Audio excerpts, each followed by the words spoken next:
cientista afirma que a Lua é plasma e é impossível aterrissar na Lua. Em 1965, o cientista R. Foster afirmou que a Lua é de fato feita de plasma e não de rocha, e a aterrissagem nela não seria possível. Foster afirmou que, uma vez que suas investigações profundas e decisivas fossem provadas, seria necessária uma completa investigação das leis da natureza.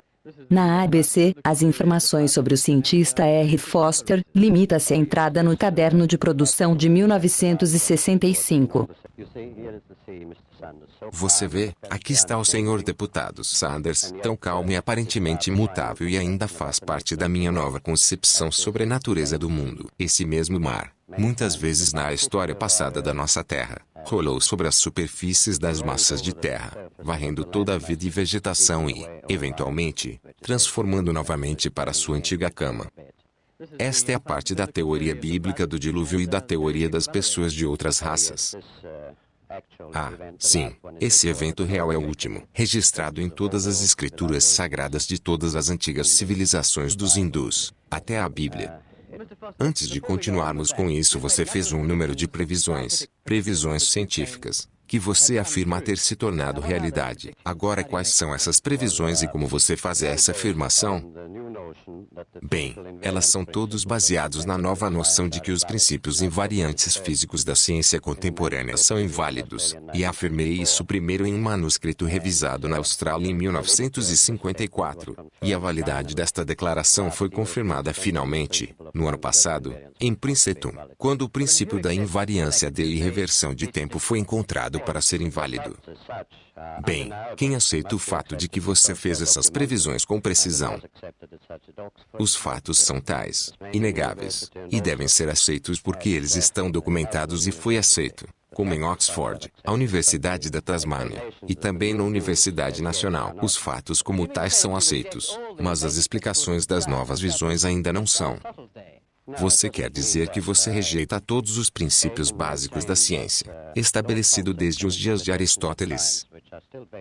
Não, não significa isso. Eu declaro e mantenho que aqueles conceitos e interpretações da ciência que ainda hoje se baseiam na lógica aristotélica têm uma certa finalidade, mas que é definida por uma declaração como que uma pá é uma pá, ou um formão fino é um bom formão, mas esses conceitos são inadequados para uma compreensão completa da natureza real do mundo.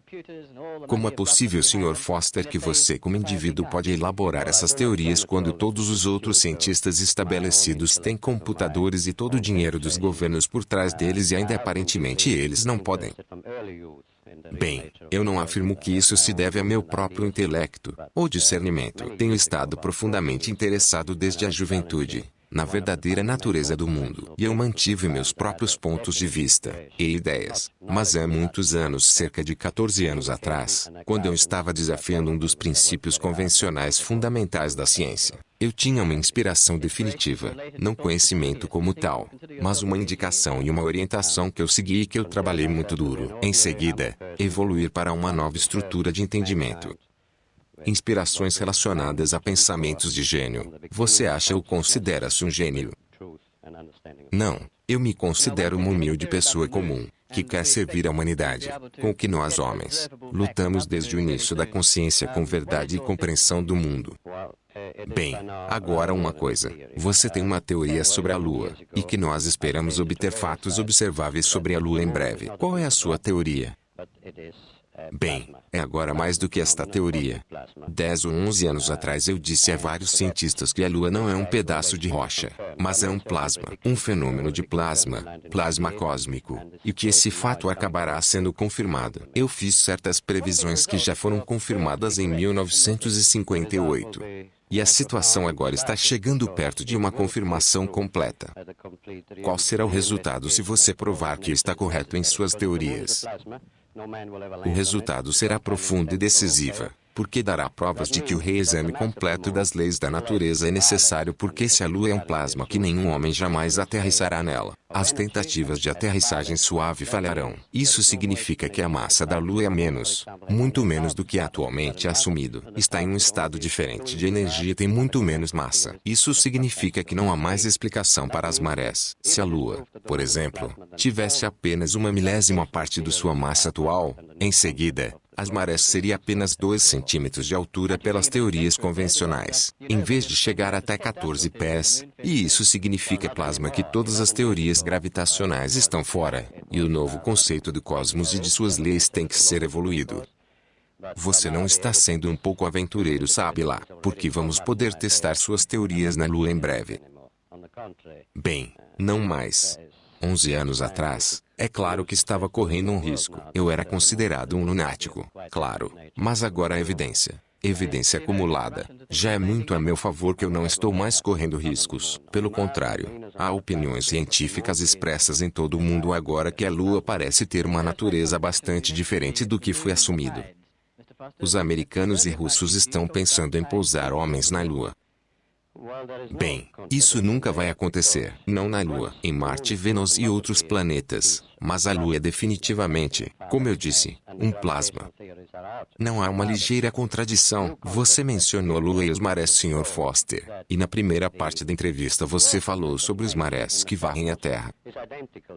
Bem, não há contradição lá porque uma vez que a Lua está provado não ser um pedaço de rocha, mas algo de muito menos massa e teorias gravitacionais estão fora e descartadas. Um novo conceito tem que ser envolvido que mostrará que a legalidade da natureza no cosmos é idêntica ao que em um átomo de hidrogênio ou em processos atômicos. E quando este é entendido e trabalhado na íntegra, serão encontrados os processos físicos da Terra que são bastante diferentes em geofísica para o que é no momento assumido, e que legalmente em certos períodos, principalmente durante idades do gelo que ocorrem a cada 200 milhões de anos, e há uma razão para isso, de repente o eixo da Terra se inclina e quando isso acontece, começam as inundações da Bíblia que foram registradas antes. As marés no cotidiano comum têm uma explicação. Mesmo que a Lua quase não tivesse massa alguma, porque elas são efeitos de campo. Elas são induzidas por um processo cósmico que existe no campo do nosso sistema solar. Qual é o benefício para a humanidade em suas teorias?